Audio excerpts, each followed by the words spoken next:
আজকের খুতবার বিষয় কলবের যত্ন। আমরা গত জুমাতে কলব নিয়ে আলোচনা করেছিলাম এবং 4টা দোয়া আমরা পড়ার চেষ্টা করেছিলাম। ইয়া মুকাল্লিবাল কুলুব সাব্বিত কলবি আলা দীনিক, এটা একটা। ও কলবের পরিবর্তনকারী, আপনি দিনের উপর আমার কলবকে কায়েম রাখেন। ইয়া মুসাররিফাল কুলুবি সররিফ কুলুবানা আলা তাআতিক, ও কলব পরিবর্তনকারী, রূপান্তরকারী, আপনি আমার কলবকে আপনার অনুসরণের দিকে ধাবিত করে দেন, ঘুরাই দেন। দুটোই হচ্ছে সহিহ মুসলিম এবং আবু দাউদ তিরমিজির হাদিস, যেখানে ওখানে লেখা আছে। আর দুটো আমরা পড়েছিলাম দোয়া কোরআন থেকে, সূরা আল ইমরানের 8 নম্বর আয়াত, রব্বানা লা তুযিগ কুলুবানা বা'দা ইয হাদাইতানা ওয়া হাব লানা মিন লাদুনকা রাহমা ইন্নাকা আনতাল ওয়াহ্হাব। ও আল্লাহ, হেদায়েত দেওয়ার পরে অন্তরটাকে বাঁকা করে দিয়েন না, আপনি হলেন মহাদাতা। আরেকটা আমরা কলব ঠিক রাখার দোয়া পড়েছিলাম সূরা হাশরের 10 নম্বর আয়াত, যে অন্য মুসলিম ভাই অন্য মুসলিম বোন সম্পর্কে আমাদের অন্তরে, আমাদের কলবে পরশ্রী কাতরতা, অর্থাৎ অন্যের ভালোটা না দেখতে পারা, হিংসা, বিদ্বেষ, অহংকার, এগুলো যেন না থাকে। রাব্বানা ইগফির লানা ওয়া লি ইখওয়ানিনাল্লাযিনা সাবাকুনা বিল ঈমান ওয়া লা তাজআল ফি কুলুবিনা গিল্লাল লিল্লাযিনা আমানু রাব্বানা ইন্নাকা রাউফুর রহিম। পাশাপাশি আমাদেরকে কলবের যত্নের জন্য শরীরটাও ঠিক রাখতে হবে। বিশ্ব স্বাস্থ্য সংস্থার কথা অনুযায়ী আমাদের শরীর এবং হার্ট দুটোই ভালো রাখতে হবে, তাহলে আমরা সুস্থ থাকব। আমি সকালে উঠেছি, ফজরের সালাত জামাতের সাথে আদায় করেছি এবং ফজরের সালাত ইমাম হিসেবে পড়ানোর পরে সেখানে সূর্য ওঠা পর্যন্ত তালিম করেছি মুসল্লিদেরকে নিয়ে। তারপরে 2 রাকাত সালাত আদায় করে মসজিদ থেকে বেরিয়ে আসছি। এরপর একটু দৌড়াইছি, ব্যায়াম করছি, আমার ছেলের সাথে একটু ব্যাডমিন্টন খেলছি, শরীর ওয়ার্ম আপ করে নিয়েছি। তারপরে সাঁতার দিয়েছি।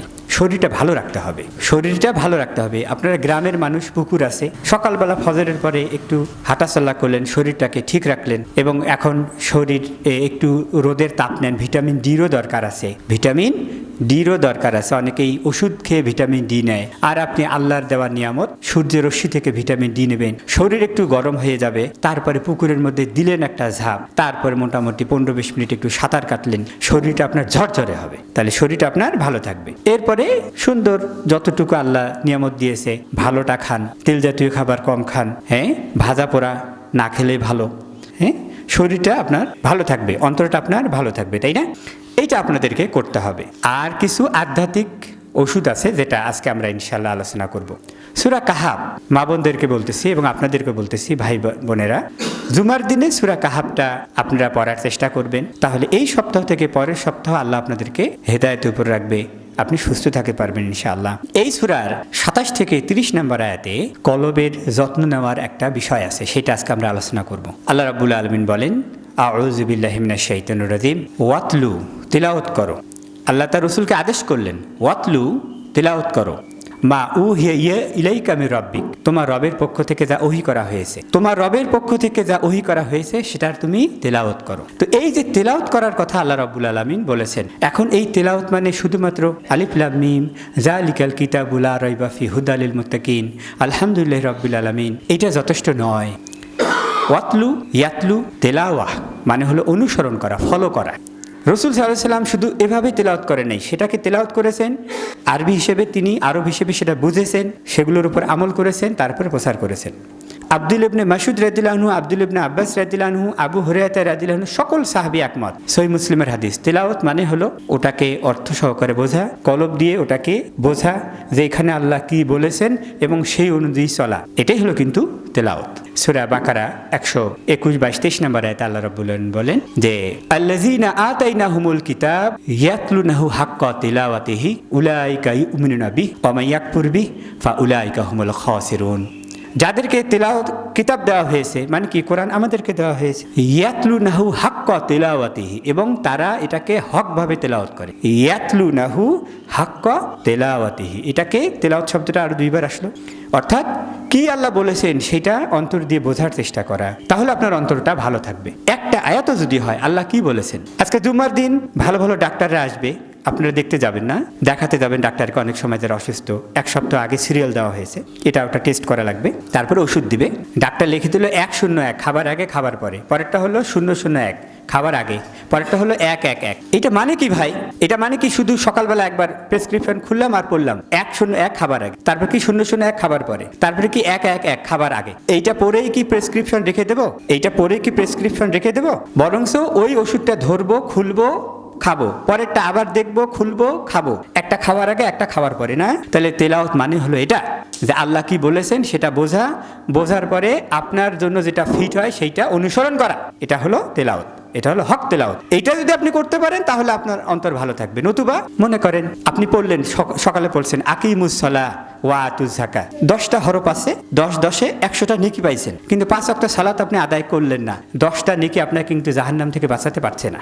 ওয়া আহাল্লাহুল বাইয়া ওয়া হাররামা রিবা, সূরা বাকারা 275-76 নম্বর আয়াত। আল্লাহ সুদকে হারাম করেছেন, ব্যবসাকে হালাল করেছেন। তারপর আপনি ব্রাকে গেলেন, আশাতে গেলেন, সুদি ব্যাংকে গেলেন, এনজিওতে গেলেন, এসএসএসে গেলেন, আরও কত রকম মহাজনের কাছে যেয়ে সুদ নিচ্ছেন, সুদ খাচ্ছেন। তাহলে এই আয়াত পড়ার পরও আপনি এই সুদের এই গুনাহ আপনাকে, এই 100টা নেকি আপনাকে কিন্তু জাহান্নাম থেকে বাঁচাতে পারছে না। লা তাজলিমুনা ওয়ালা তুজলামুন, সূরা বাকারা 279 নম্বর আয়াত। বললেন আপনি 100টা নেকি পাইলেন, মনে করেন হরফে হরফে, হ্যাঁ, অর্থ বুঝলেন না। আল্লাহ বলছেন তোমরা জুলম করো না, আমিও তোমাদের উপর জুলম করব না। আপনি আপনার বোনের হকটা দিলেন না, আপনার স্ত্রীর দেনমোহরটা দিলেন না, ভাইয়ের হকটা আপনি দিলেন না, বাপের হকটা আপনি আদায় করলেন না, জুলম করলেন। তাহলে এই আয়াতের 100টা নেকি আপনাকে জাহান্নাম থেকে বাঁচাতে পারছে না। কুল্লিল মুমিনাতি ইয়াগুদ্দু মিন আবসারিহিম ওয়া ইয়াহফাযু ফুরুজাহুম ওয়া কুল্লিল মুমিনাতি ইয়াগদুগনা মিন আবসারিহিন্না ওয়া ইয়াহফাযনা ফুরুজাহুন্না, সূরা নূর আয়াত 30 এবং 31। আপনি আয়াত পড়লেন যে পুরুষদেরকে বলে দেন দৃষ্টির জন্য অবনত রাখে, এটা তাদের জন্য ভালো, এটাই হলো তাদের জন্য পর্দা, চরিত্র ঠিক রাখার জন্য উত্তম। মেয়েদেরকে বলে দেন তারা যেন একই কাজ করে, সাজগোজ করে নিজের সৌন্দর্যের জন্য বাইরে সবাইকে না দেখায়। আপনি পড়লেন, 200টা নেকি পাইলেন, কিন্তু তারপর আপনি বেপরদায় চলাফেরা করলেন, তারপর 200টা নেকি আপনাকে কিন্তু জাহান্নাম থেকে বাঁচাতে পারলো না। ওয়াতুজ যাকাত, তোমরা যাকাত আদায় করো, সুন্দর আল্লাহ ধান দিয়েছেন, আপনি ওসর দিলেন না। তার মানে কি, আপনি এই যাকাতের আয়াত পড়লেন, 100টা নেকি পাইলেন, যাকাত আদায় করলেন না, কিয়ামতের মাঠে এগুলো সাপ বিচ্ছু হয়ে আপনাকে ঠোকর দিবে, কামড় দিবে, জাহান্নামে যেতে হবে। তাহলে তেলাওয়াত করা মানে কি? হ্যাঁ, আল্লাহ বলছেন লা তুকাদ্দিমু বাইনা ইয়াদা ইল্লাহি রাসূল, আল্লাহর আগে, আল্লাহ রসুলের আগে তোমরা আগ বাড়াইও না, না কাজের ক্ষেত্রে, না কথার ক্ষেত্রে, না আমলের ক্ষেত্রে, না ওয়াজের ক্ষেত্রে। সূরা হুজরাত 1-3 নম্বর আয়াত, তাই না? সালাতের পরে আপনি একখান বিদাত করলেন, ওয়াজের মাহফিলে যা আল্লাহ বলেন নাই, আল্লাহ রসুল বলেন নাই, এরকম করে ঘন্টার পর ঘন্টা নিজের আজগুবি বয়ান ছেড়ে দিলেন। আপনি অনুসরণ করলেন না, শুধু তেলাওয়াত করলেন। তাহলে তেলাওয়াতে মানি হলো, তেলাওয়াতে লাফজি হলো, আপনি তেলাওয়াত করলেন হলো শব্দের, কিন্তু অর্থের তেলাওয়াতটা আপনি করলেন না। কি আল্লাহ কি বলেছেন সেটা আমাকে আমার অবস্থান থেকে এটা মানতে হবে। এইটা যদি আপনি করতে পারেন তাহলে আপনার কলবটা ভালো থাকবে, নতুবা এই কলবটা কিন্তু আপনার জং ধরবে। এক একটা করে গোনা করবেন, আস্তে আস্তে এক একটা করে কালো দাগ পড়বে, পড়তে পড়তে পড়তে পড়তে ভালো কথা আর ভালো লাগবে না, কারণ আপনার কলবে পড়েছে রং কালো, আর ভালো কথা লাগবে না আপনার ভালো। এখন দরকার আপনার অর্থ সহকারে কোরআনের তেলাওয়াত, এটাই আপনার অন্তরকে করতে পারে আলো, এটাই হলো আলো বা নূর। ওয়াসবির নাফসাকা মাআল্লাযীনা ইয়াদউনা রাব্বাহুম বিল গাদাতি ওয়াল আশিয়্যি ইউরিদুনা ওয়াজহা ওয়ালা তুতি' মান আগফালনা কলবাহু আন যিকরিনা ওয়াত্তাবা'a হাওয়াহু ওয়া কানা আমরুহু ফুরুতা। আল্লাহ তারপরে বলছেন যে তুমি তেলাওয়াত করো, এবং তারপরে কি, ওয়াসবির নাফসাকা, তোমার নফসকে, আল্লাহ তার রাসূল সাল্লাল্লাহু আলাইহি ওয়াসাল্লামকে বলতেছেন, তোমার নিজেকে ধৈর্য সহকারে তাদের মাঝে রাখো যারা সকাল এবং সন্ধ্যায় আল্লাহকে ডাকে, যারা আল্লাহর সন্তুষ্টি চায়, এটাই হলো তাদের মেইন মাকসাদ, তুমি তাদের সাথে থাকো। আর যারা দুনিয়া চায়, দুনিয়ার সাজসজ্জা চায়, তুমি তাদের দিকে তাকাইও না, তাদের এগুলো দেখে তোমার জন্য আফসোস না হয়, এবং তুমি তাদেরকে গুরুত্ব দিও না। এই যে মক্কার কাফের মুশরিকরা অনেকে বিত্তশালী ছিল, প্রভাবশালী ছিল, তারা দেখলো যে গরিব মানুষগুলো যাদের কোনো প্রভাব নাই, প্রতিপত্তি নাই, দিনের বেলা ছাগল চড়ায়, ওই ছাগলের পশমের গন্ধ চামড়ার শরীরের ভেতরে লাগে, ওরাই দেখি আপনার মাহফিলের মধ্যে থাকে, মজলিসের মধ্যে থাকে, ওদের সাথে আমরা বসবো না, আমাদের জন্য আপনি আলাদা মজলিস করেন, আমরা একটু ভিআইপি, আমাদের জন্য আলাদাভাবে একটু আলোচনা করবেন, আমরা সেখানে আসবো, আমরা ওদের সাথে বসবো না। আল্লাহ রাব্বুল আলামিন বললেন না, যারা ইসলাম পালন করতে চায়, যারা দিন পালন করতে চায়, যারা সকাল সন্ধ্যা ইবাদত বন্দিগির মধ্যে থাকতে চায়, যারা আল্লাহর কোরআন শুনতে চায়, যারা রাসূল সাল্লাল্লাহু আলাইহি ওয়াসাল্লামের হাদিস শুনতে চায়, হোক না তারা খুবই কম গুরুত্বপূর্ণ সমাজের মানুষ, আপনাকে তাদের সাথেই থাকতে হবে। ওয়ালা তুতি মান আগফালনা কলবাহু, এবং আপনি অনুসরণ করবেন না তাদের, আগফালনা গফেল, অর্থাৎ যারা তাদের কলবকে গফেল করে রাখছে আন থেকে, জিক্রি না, আমার স্মরণ থেকে। মানে কি, সালাতের সময় হচ্ছে ট্রাম্প হয়েছে প্রেসিডেন্ট, এটাই গল্প মনে হয় এই দুর্গাপুর বাজার থেকে মনে হয় আমেরিকা পরিচালিত হবে। মানে এরা খুব বোঝে, প্রধান উপদেষ্টার এটা করা ঠিক হয় নাই, এটার করা ঠিক হয় নাই, মানে ওকে ওখানে যাওয়া উচিত ছিল, ওই একদম সব ঠিকঠাক করে ফেলতো। আসল কাজে কোনো কিছু নাই, ফাও কথা, ফাও। এই ফাও কথা দিয়ে আপনার ছেলে কয়টা বাড়ি করলো, কয় টাকা বেতন পায়, কে কোথায় নাগরিকত্ব পাইলো, যত ফাও কথা এগুলো নিয়ে ব্যস্ত। কিন্তু একটু ইসলামের কথা, একটা হাদিসের কথা, একটু আমলের কথা, এগুলোতে তার মন বসে না। ওদেরকে এড়িয়ে চলতে হবে। আর যারা ইসলাম সম্পর্কে, দিন সম্পর্কে গফেল, এই গফেলওয়ালা কলব এড়িয়ে চলতে হবে। আজান দিচ্ছে, পরে পরে পড়া যাবে। গল্পটা খুবই মজার, চায়ের দোকানের মধ্যে কেবল মজা জমছে। আল্লাহ কি বললেন, ওয়ালা তুতি মান আগফালনা কলবাহু, তুমি তাদের অনুসরণ করবে না যারা তাদের কলবকে আল্লাহর জিকির থেকে গফেল করে রাখছে। কোরআন ভালো লাগে না, পড়েও না, বোঝেও না, সালাত ভালো লাগে না, কামেও করে না, এই ব্যাপারে তার কোনো গুরুত্ব নেই। কোরআন হাদিসের ব্যাপারে কোনো ব্যাপার না, এগুলো একটা হলেই হয়। এবং অত্তাবা হাওয়াহু, দুই, এবং যারা হাওয়াকে অনুসরণ করে তাদের অনুসরণ করা যাবে না। হাওয়া মানে কি, হাওয়া মানে বাতাস, মানে ও তো কিছুই নেই, নিজে যেটা ভালো মনে করে সেটাই অনুসরণ করে হাওয়া। হ্যাঁ, অর্থাৎ নিজের প্রবৃত্তির অনুসরণ, মন যেটা মনে করে সেটাই তারা করে, যেটা নিজে ভালো মনে করে সেটাই করে। তো এই রকম লোকদেরকে আপনি অনুসরণ করবেন না। আর ওয়াইতা মানে তাখাযা ইলাহাহু হাওয়া, কঠিন বিষয়। আল্লাহ রাব্বুল আলামিন বলছেন যে যারা হাওয়ার অনুসরণ করে তারা আসলে তাদের নিজের নফসের ইবাদত করে, এটাও একটা শিরক। নিজে যেটা ভালো মনে করে সেটাই অনুসরণ করে, মানে কি, তার ওহী হলো হাওয়া, তাদেরকে তুমি অনুসরণ করো না। আর কি, ওয়াকানা আমরুহু ফুরুত, এবং আল্লাহর কাজগুলো সম্পর্কে, আল্লাহর যে হুকুম আহকাম সম্পর্কে বাড়াবাড়ি করে। এই রকম মানুষের সাথে যদি আপনি থাকেন, আপনার কলব নষ্ট হয়ে যাবে। আর পক্ষান্তরে যারা আল্লাহর ওহী মাফিক চলে এবং আল্লাহর জিকিরকে প্রাধান্য দেয়, আপনি তাদের সাথে থাকবেন, আপনার অন্তরটা ভালো থাকবে। একজন মানুষকে, দাড়িওয়ালা মানুষ, একজন নামাজি মানুষ আপনি যখন দেখবেন, আপনার পরকালের কথা মনে হবে, আপনার মৃত্যুর কথা স্মরণ হবে, তখন আপনি একটু চিন্তাশীল হবেন, তাই না? হ্যাঁ, এটা আমাদেরকে কিন্তু ভালো করে খেয়াল করতে হবে। এরপরে আল্লাহ রাব্বুল আলামিন বলেন, কুলিল হাক্কু মির রাব্বিকুম ফামান শাআ ফালিউমিন ওয়া মান শাআ ফালিয়াকফুর ইন্না আ'তাদনা লিযালিমিনা নারান আহাতা বিহিম সুরাদিকুহা। অতএব বলে দেন, হক আসে আল্লাহর পক্ষ থেকে। কুল, বলে দেন ও নবী, আল হাক্কু, হক আসে মিন হরফেজার থেকে, রব্বিকুম, তোমাদের রব থেকে। সত্য বা হক উপর থেকে আসে, পৃথিবীতে এটা পাওয়া যায় না। হক আসে আল্লাহর পক্ষ থেকে, আর উপর থেকে আসছে কোরআন আর রাসূল সাল্লাল্লাহু আলাইহি ওয়াসাল্লামের সুন্নাহ। আর বাকি জিনিস পৃথিবীতে মানুষ নিজের কল্পনা থেকে নিয়ে আসছে, সেটা ভালো হতে পারে, মন্দ হতে পারে। সুতরাং সেটা সত্য না মিথ্যা, সেটা যাচাই বাছাই করার পদ্ধতি হলো উপর থেকে যেটা আসছে। হ্যাঁ, পটল দিয়ে মানুষ কখনো 1 কেজি মাপে না, 1 কেজি দিয়ে মানুষ পটল মাপে। সোনা মাপার সময় আবার 1 কেজির বাটখারা তোলে না, ওর জন্য আলাদা আবার ওজন আছে না। পানির জন্য আবার 1 কেজি তোলে না, তখন আবার কি লিটার তোলে নাকি? তাহলে কি দিয়ে কি মাপবেন, এটা আপনাকে বুঝতে হবে। হক আপনি আছেন কিনা সেটা মাপবেন, যে উপর থেকে কি আসছে সেইটা হলো নীতি, ওটা একদিকে রাখবেন, আর আপনি যেটা বোঝেন বা যেটা দেখতেছেন সেটা একদিকে রাখবেন। যদি এইটা মিলে যায় তাহলে হক। আর যদি দেখেন এটা একরকম আর এটা একরকম, অথচ এইটা বুজুর্গ পীর সাপ, মানে সাপ না, সাপ, ওই পীর সাপ দীর্ঘদিন ধরে করে আসতেছে, অথচ সেটা নাই। ইল্লাল্লাহ ইল্লাল্লাহর জিকির নাই, হু হু হু হু জিকির নাই, লা জলি জিকির বলতে এগুলো কোনো কিছুর অস্তিত্ব নাই। হ্যাঁ, খতমের কোনো অস্তিত্ব নাই। হ্যাঁ, 1 লক্ষ বার খতম, 20 লক্ষ বার খতম, এগুলো সব টাকা বানানোর একটা করে ওসিলা, এগুলো নাই। অথচ এগুলোই আজকে আমাদের ইসলাম। নাম দিয়েছে দারুস সুন্নাত মাদ্রাসা, আর সব হলো বেদাতের আখড়া। ধোঁকা খাবেন না। হক কোনটা? হক হলো কুলিল হাক্কু মির রাব্বিকুম, বলুন হক আসে কোত্থেকে? উপর থেকে। আর উপর থেকে কি আসছে? দুটা। রাসূল সাল্লাল্লাহু আলাইহি ওয়াসাল্লাম বলছেন, তারাকতু ফিকুম আমরাইনি, আমি দুটো জিনিস তোমাদের মাঝে রেখে যাচ্ছি, লাং তাদিল্লু, কখনো তোমরা পথভ্রষ্ট হবে না, মা তামাসসাকতুম বিহিমা, ওই দুটোকে যদি শক্ত করে আঁকড়ে ধরো। কি সেটা? বুজুর্গের কিসসা কাহিনী, স্বপ্নে পাওয়া ধন, মানুষের কল্পিত জিনিস না। রাসূল সাল্লাল্লাহু আলাইহি ওয়াসাল্লাম বলছেন, কিতাবুল্লাহ ওয়া সুন্নতি, আল্লাহর কিতাব আর এই কিতাবের ব্যাখ্যা সুন্নত, রাসূল সাল্লাল্লাহু আলাইহি ওয়াসাল্লামের সহিহ হাদিস। পরিষ্কার না? এই দুটো হলো হক। এর বাইরে কেউ যদি হক অন্বেষণ করে তাহলে সে হকের মধ্যে নাই, সে নিজের উপর জুলুম করলো। কুলিল হাক্কু মির রাব্বিকুম ফামান শাআ ফালিউমিন ওয়া মান শাআ ফালিয়াকফুর। অতএব মানুষদেরকে বলে দেন এটা সুন্নাত, এটা বিদআত। মাঝে যারা শিখ, মসজিদে আসা হচ্ছে তাওহীদ, তারপরেও যদি কেউ না শোনে তাহলে যাত্রা তার। যে সত্যতা মেনে নেবে সে সঠিক পথ পাবে, আর যে ভুল করবে তার পরিণাম হবে জাহান্নাম, এবং জাহান্নামে তাদেরকে আগুনে পোড়া হবে।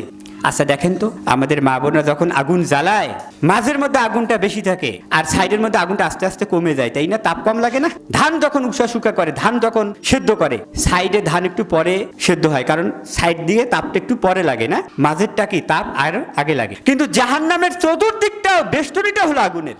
আল্লাহ বলছেন ওয়াসুরাদি কুহা, সাইডটাও হলো বেশি গরম। এই গরমের মধ্যে তাদের পিপাসা লাগবে, যখন পিপাসা লাগবে তখন তারা পানি চাইবে। পানি যখন চাইবে তাদেরকে দেওয়া হবে কামুহলি, মুহলি দেওয়া হবে পানি হিসেবে। সেটা হলো গলিত তাম্র।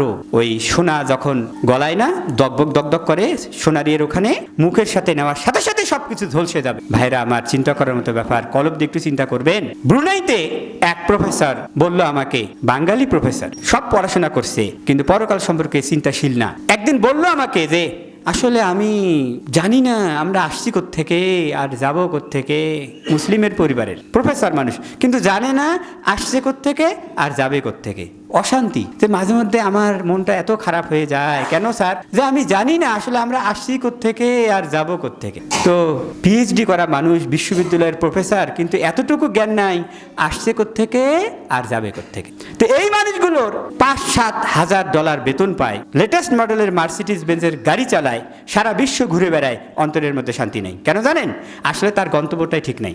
আর আপনি যদি জানেন যে আপনি আল্লাহর কাছ থেকে আসছেন, ওয়ায়াসআলুনাকা আনি রূহ, ওই রুহের জগতে আল্লাহ রাব্বুল আলামিন আলাস্তু বিরাব্বিকুম, আল্লাহ আপনাকে ওখান থেকে বের করছেন, তারপরে আপনি মায়ের পেটে এসে ফিট হয়েছেন, এখন বডি আর রুহ আছে, এক সময় আবার উপরে যেতে হবে, ভালো মানুষ হলে ইল্লিনে, তারপরে আল্লাহ রাব্বুল আলামিন একেবারে এই যাওয়া আসা থাকবেই, জান্নাতে যাওয়ার পর একবারে স্থির হবে, এইটাই না? তাহলে আমাদের আসল গন্তব্য কি? জান্নাত। এইটা যদি আমরা চিন্তা করি যে আমি অল্প সময়ের অতিথি পৃথিবীতে, অতএব পৃথিবীটা হলো আমার কাজের ক্ষেত্র আর পরকাল হলো কর্মফল পাওয়ার ক্ষেত্র।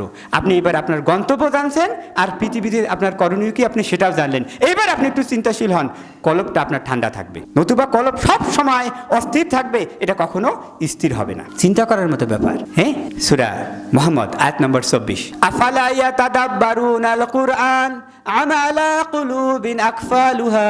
কলব, যে কোরআন নিয়ে তোমরা কি, তারা কি একটু গবেষণা করে না? না, কলবের মধ্যে তালা দিয়ে রাখছে। আফআল, আকফাল, কলবের মধ্যে তালা পড়ছে।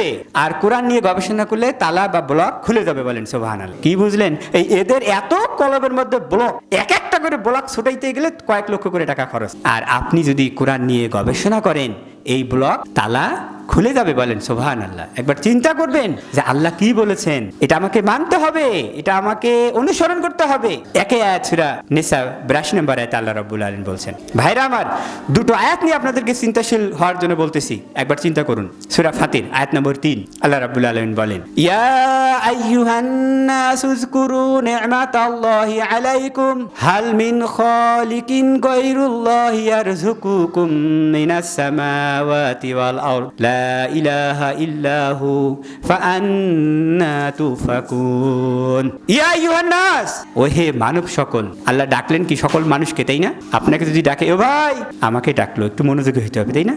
আর আল্লাহ আপনাকে ডাকছেন, ইয়া আইয়ুহান নাস, আপনার 100% মনোযোগ দেওয়া উচিত যে আল্লাহ এখন আমাকে হয় একটা আদেশ করবেন অথবা একটা নিষেধ করবেন। আল্লাহ আদেশ করছেন, উযকুরু নি'মাতাল্লাহি আলাইকুম, তোমরা একবার চিন্তা করো আমি তোমাদেরকে কি কি নিয়ামত দিয়েছি। আল্লাহ হায়াত দিয়েছেন, সুস্থ রাখছেন। হাসপাতালে যান না, দেখেন অনেকেই কি অবস্থায় আছে। আর আল্লাহ আপনাকে সুস্থ রেখেছেন। জেলখানায় যান, একজন শুধু একটু মুক্ত বাতাসের জন্য কোটি কোটি টাকা খরচ করতেছে, আর আপনি ফ্রি আছেন, তাই না? একবার চিন্তা করে দেখেন। নিয়ামতগুলো তুমি স্মরণ করো। আমি তোমাকে সুন্দর হাত দিয়েছি, পা দিয়েছি, তোমাকে সুন্দর আচরণ আকৃতি দিয়েছি, বাতাস দিয়েছি, সুস্থতা দিয়েছি, ঈমান দিয়েছি তোমাকে। তুমি এই নিয়ামতগুলোর শুকরিয়া আদায় করো। উযকুরু নি'মাতাল্লাহি আলাইকুম। তারপর আপনি যত বেশি করে আল্লাহর নিয়ামতের শুকরিয়া আদায় করবেন, আপনার অন্তরটা তত ভালো থাকবে, আর অস্থির হবেন না। উপরে তাকালে আপনি সবসময় অস্থির হবেন যে ওদিকে চারতলা করলো, আপনি নিজে দেখাবেন যে অনেকে আছে শুধু ধাপড়ির উপরে আসে না বেদেরা, নৌকার মধ্যে সারা জীবনটা পার। একটা ধাপড়ি কোনোদিন বিদ্যুতের বাতিও দেখলো না, ওই অনেকগুলো বাচ্চা, ওই বাচ্চা কাচ্চা নিয়ে একটা ধাপড়ির মধ্যে সারা জীবন পার। তাদের প্রাইভেসি বলতে, ব্যক্তিগত বিষয় বলতেও কোনো কিছু নাই। আর আমাদের শুধু নাই ভাব, তাই না? এই নাই ভাব যদি থাকে তাহলে কি অন্তর সবসময় অস্থির হবে? এটা কখনো স্থির হবে না। উযকুরু নি'মাতাল্লাহি আলাইকুম হাল মিন খালিকিন ইয়ারযুকুকুম মিনাস সামাওয়াতি ওয়াল আরদ। আল্লাহ এবার কোশ্চেন করলেন, হাল মিন খালিকিন, কোন খলেক আছে, কোন স্রষ্টা আছে? মিন গায়রিল্লাহ, আল্লাহ ছাড়া। ইয়ারযুকুকুম, তোমাদেরকে রিজিক দেবে, মিনাস সামাই, আসমান থেকে, ওয়াল আরদ, পৃথিবীতে।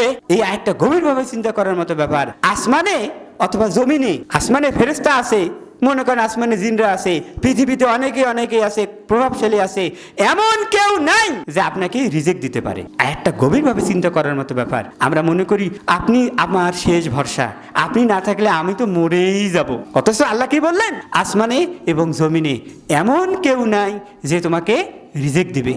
চিন্তা করার মতো ব্যাপার। সুতরাং কেন আপনি রিজেকের জন্য পেরেশান হচ্ছেন? কেন আপনি খাবার জন্য চিন্তিত হচ্ছেন? কেন আপনি থাকার জন্য উদ্বিগ্ন হয়ে যাচ্ছেন? এই উদ্বিগ্নতার কারণে তো আপনার হার্টের অসুখ ধরে। এই আয়াতটা আপনি পড়েন একটু, যে আছে আসমান জমিনে কেউ তোমাকে রিজেক্ট দিবে আল্লাহ ছাড়া?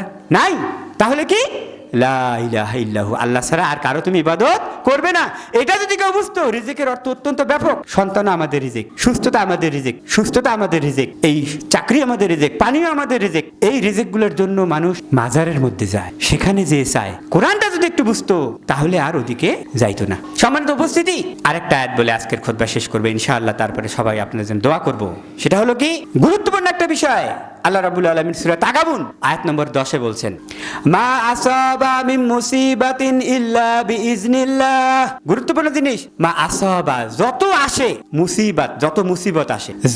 মুসিবত আসে আল্লাহর ইচ্ছা ছাড়া আসে না। বি হরফেজার ইজনিল্লাহ, আল্লাহর ইচ্ছা ছাড়া, আল্লাহর এখতিয়ার ছাড়া, আল্লাহর জ্ঞানের বাইরে কোনো মুসিবত আসে না। সেটা আপনার অসুস্থতা হোক, সেটা আপনার অ্যাক্সিডেন্ট হোক, সেটা আপনার বিপদ আপদ হোক, হোয়াট এভার ইট ইজ, মা আসাবা মিন মুসিবাতিন ইল্লা বিইজনিল্লাহ, আল্লাহ ছাড়া, আল্লাহর ইচ্ছা ছাড়া কোনো বিপদ আপদ আসে না। ওয়া ইউমিন বিল্লাহি ইয়াহদি কলবাহু, এই যে কলব আসছে। অতএব এইটা যদি মানুষ জানে যে বিপদ আপদ, যে কোনো বিষয়, চিন্তা দুশ্চিন্তা যেটাই হোক না কেন, এগুলো আসে আল্লাহ সুবহানাহু ওয়া তাআলার পক্ষ থেকে, তাই না? এই অবস্থায় ওয়া ইউমিন বিল্লাহ, যে আল্লাহর উপর ঈমান আনবে, মানে আল্লাহর উপর তাওয়াক্কুল করবে, ইয়াহদি, আল্লাহ তাদেরকে হিদায়াত দিবেন, কলবাহু, তার কলবকে। তার মানে কি? কলবের আলোচনা হচ্ছে, তাই না? এই কলব স্থির থাকা, কলব সঠিকভাবে পরিচালিত হওয়া, বিশেষ করে কি করব বুঝতে পারি না, এটাকে আমরা কি বলি? কিং কর্তব্য বিমূঢ়। We don't know what to do. হঠাৎ করে কি করব আমরা বুঝতে পারি না, এটাকে বলা হয় কিং কর্তব্য বিমূঢ়। তখন মানুষ অস্থির হয়ে যায়। ওই সময় ঠান্ডা স্থির থাকার বিষয় হলো এইটা, ইন্না লিল্লাহি ওয়া ইন্না ইলাইহি রাজিউন, আল্লাহুম্মা আজিরনি ফি মুসিবাতিন ওয়া আখলিফ লি খায়রা মিনহা। আল্লাহ, আমি আপনার দিকে ফিরে যাব। ও আল্লাহ, এই অবস্থায় আমাকে উত্তম প্রতিদান দান করেন, আর এরপরে আমাকে এর থেকে আরো বেটারটা দেন। দেখবেন আপনার অন্তরটা ভালো হয়ে যাবে। সম্মানিত উপস্থিতি, আমি কালকে আবার ঢাকা যাব। আমার 3 দিন ঢাকায় বিশ্ববিদ্যালয়ের ক্লাস থেকে, আবার আমি বুধবারে আসি। এই যে বিশ্ববিদ্যালয়ের বাচ্চা কাচ্চাদের এত মনটা খারাপ, এত অস্থিরতা, এত ডিপ্রেশন, অনেক বাচ্চার কাছাকাছি গিয়েছি আমি, এবং তারা বলছে যে স্যার, আমি কয়েকবার গামছা ঝুলাইছিলাম। মানে কি? হতাশা থেকে আত্মহত্যা পর্যন্ত করতে গিয়েছে। তারপরে একজন করে এক একটা সমস্যা, পরিবারের সমস্যা, বাবা মার মধ্যে সমস্যা, নিজের মধ্যে সমস্যা, চোখ দিয়ে টপ টপ করে পানি পড়তেছে। আমি আপনাদেরকে বলি, আমাদের এই বাচ্চা কাচ্চার মনের খবরগুলো, অন্তরের খবরগুলো, হাতটা যদি আপনি সুস্থ না করে দেন, তাদের এই পড়াশোনা দিয়ে কোনো কাজ হবে না। তাদেরকে আমি কাছাকাছি নিলাম, তাদেরকে আমি বললাম, বুঝাইলাম, আস্তে আস্তে বাচ্চাগুলো ঠিক হয়ে যাচ্ছে। এটা আমাদের একটা দায়িত্ব। সূরা বাকারা 195 নম্বর আয়াত, ওয়ালা তুলকু বিআইদিকুম ইলা তাহলুকা ওয়া আহসিনু ইন্নাল্লাহা ইউহিব্বুল মুহসিনিন। হাতে হাতেই যদি আমরা আমরা নিজেকে ক্ষতির দিকে ঠেলে দেই, তাহলে তো কলব অন্তর অসুস্থ হবেই না। আমরা যদি গুনার কাজ করি কলব অস্থির হয়ে যাবে, আমরা যদি জুলম করি কলব অস্থির হয়ে যাবে। আল্লাহ যে আমানত দিয়েছেন কোরআন, এটাকে যদি হক আদায় না করি তাহলে কলব এমনিতেই অস্থির হয়ে যাবে। এটাকে স্থির প্রশান্ত রাখার জন্য আমাদেরকে এই অনুশাসনগুলো মানতে হবে। প্রিয় ভাইরা আমার, আসুন আমরা আমাদের কলবের যত্ন নেই, কোরআনকে অর্থ সহকারে পড়ি, বুঝি, ভালো মানুষের হালাকার মধ্যে থাকি, যাদের কলব অন্তর আল্লাহর জিকির থেকে গাফিল না, যারা কোরআনের আয়াতগুলো নিয়ে চিন্তা করে আল্লাহর কাছ থেকে আসছে, এগুলোর ব্যাপারে আল্লাহ কিয়ামতের মাঠে প্রশ্ন করবেন। এখন সেখানে সবাই আল্লাহর জন্য দান করবেন। সেন্ট্রাল পয়েন্টে একটা ইনশাআল্লাহ যদি মসজিদ হয়, সেখানে আমরা আমাদের দেশ গঠন করার জন্য, আমাদের তরুণদেরকে গঠন করার জন্য, দুনিয়া আখিরাতের জ্ঞান বিতরণের জন্য আমরা এভাবেই বাচ্চাদেরকে ঠিক করব। শুধুমাত্র ইসলাম তো সালাত যাকাতের কথা বলে না। We are the educated people from all lines, we can guide ইনশাআল্লাহ by the grace of almighty Allah the nation in the right way. আমরা বাচ্চাদেরকে এভাবেই আমরা গাইড করতে পারি, বাচ্চারা যেন সঠিক পথে পরিচালিত হয়। এই জন্য একটা মার্কাজ দরকার, একটা একাডেমি দরকার, আমাদের একটা সুন্দর নিয়ত আছে। সবাইকে উদ্যত আহ্বান জানাবো, আমাদের এই মসজিদটাতে, আমাদের এই ভিডিওর নিচে একটা ব্যাংক অ্যাকাউন্ট যাবে, একটা বিকাশ অ্যাকাউন্ট যাবে। আপনারা আল্লাহর জন্য আমাদের এই কুড়িগ্রাম সেন্ট্রাল আহলে হাদিস মসজিদ, এই সালাফিয়া মসজিদের জন্য অকাতরে দান করবেন। তাহলে হবে কি, সেখানে শিক্ষিত মানুষগুলো আসবে, মাদানিগুলো আসবে, আমাদের বাচ্চা কাচ্চাদেরকে সুন্দর করে গাইড করবে। তারা দুনিয়ার জন্য তৈরি থাকবে, তারা পরকালের জন্য প্রস্তুত থাকবে। এবং একটা রেল লাইন, দুইটা লাইনের উপর দিয়ে ট্রেন চলে, তখন কিন্তু এ আর হতাশ হবে না, কারণ সে জানে আমার গন্তব্য কোথায়, আর আমার পৃথিবীতে অল্প সময় পরে আমি আল্লাহর কাছে যাব। সুতরাং আমার হারানোর কোনো কিছু নাই। এটা গুরুত্বপূর্ণ বিষয়। এই জন্য সবাই চেষ্টা করবেন এখানে একটু দান করার জন্য। আল্লাহ রাব্বুল আলামিন যেন আমাদের সবাইকে, আমাদের হৃদয়ে, আমাদের অন্তরকে প্রশান্ত করার জন্য সাধ্যমতো আল্লাহর রাস্তায় মসজিদ নির্মাণ করার জন্য দান করার তৌফিক দান করেন, আল্লাহুম্মা আমিন। আমাদের মাঝে যারা অসুস্থ আছে, তারা দোয়া চেয়েছে, আল্লাহ রাব্বুল আলামিন যারা অসুস্থ আছে এবং এই মসজিদের জন্য 500 টাকা দান করেছে, নামটা বললাম না কারণ এটাই সব থেকে উত্তম, রাব্বুল আলামিন তার দানকে কবুল করুন, বলেন আল্লাহুম্মা আমিন। এই দানের উসিলায় আল্লাহ রাব্বুল আলামিন তাকে সুস্থতা দান করুন এবং তাকে পরকালের আল্লাহ রাব্বুল আলামিন প্রাপ্তি দান করুন, আল্লাহুম্মা আমিন। আমাদের এক ভাই আজকে বাবা হয়েছে, ছেলের নাম রাখছে আব্দুল্লাহ। রাব্বুল আলামিন এই আব্দুল্লাহকে রাব্বুল আলামিন যেন নেককার এবং নয়ন জুড়ানো হিসেবে কবুল করে, বলুন আল্লাহুম্মা আমিন। আমাদের অনেকে যারা অসুস্থ আছে, আল্লাহ রাব্বুল আলামিন তাদেরকে পরিপূর্ণ সুস্থতা দান করুন, আল্লাহুম্মা আমিন। আমাদের মা বোনরা যারা সুদের মধ্যে আছে, যারা বেপরদা অবস্থায় আছে, রাব্বুল আলামিন তাদেরকে দিন বোঝার তৌফিক দান করুন, তাদেরকে সুদ এবং বেপরদা থেকে বেরিয়ে আসার তৌফিক দান করুন, বলুন আল্লাহুম্মা আমিন। আমাদের যে ভাইয়েরা অসুস্থ আছে, আল্লাহ তাদেরকে সুস্থতা দান করুন। যে ভাইরা রিজিকের পেরেশানিতে আছে, রাব্বুল আলামিন তাদেরকে রিজিককে প্রশস্ত করে দেন, আল্লাহুম্মা আমিন। রাব্বুল আলামিন আমাদের এই জামাতকে দিনের জন্য, দুনিয়ার জন্য কবুল করুন, আল্লাহুম্মা আমিন। আল্লাহ আমাদের খুতবাকে কবুল করুন, আল্লাহ আমাদের সালাতকে কবুল করুন। আল্লাহ রাব্বুল আলামিন আমাদের দুনিয়া এবং আখিরাতের কল্যাণ দান করুন। আল্লাহ আমাদের ভুল ভ্রান্তিগুলো মাফ করে দিন। আমাদের আব্বা আম্মাদের সবার যারা ইমানের সাথে মারা গেছে, তাদের কবরকে জান্নাতের অংশ করে দিন। আর আমরা যতদিন পৃথিবীতে আসি, ইমান এবং আমলের সাথে যেন থাকতে পারি, আল্লাহ আমাদের সেই তৌফিক দান করুন, আমিন। ওয়া আখিরু দাওয়ানা আনিল হামদুলিল্লাহি রাব্বিল আলামিন। সুবহানাকা আল্লাহুম্মা বিহামদিক, আশহাদু আল্লা ইলাহা ইল্লা আনতা আস্তাগফিরুকা ওয়া আতুবু ইলাইক। সুবহানা রাব্বিকা রাব্বিল ইজ্জাতি আম্মা ইয়াসিফুন ওয়া সালামুন আলাল মুরসালিন ওয়ালহামদুলিল্লাহি রাব্বিল আলামিন। আসসালামু আলাইকুম ওয়া রাহমাতুল্লাহি ওয়া বারাকাতুহু।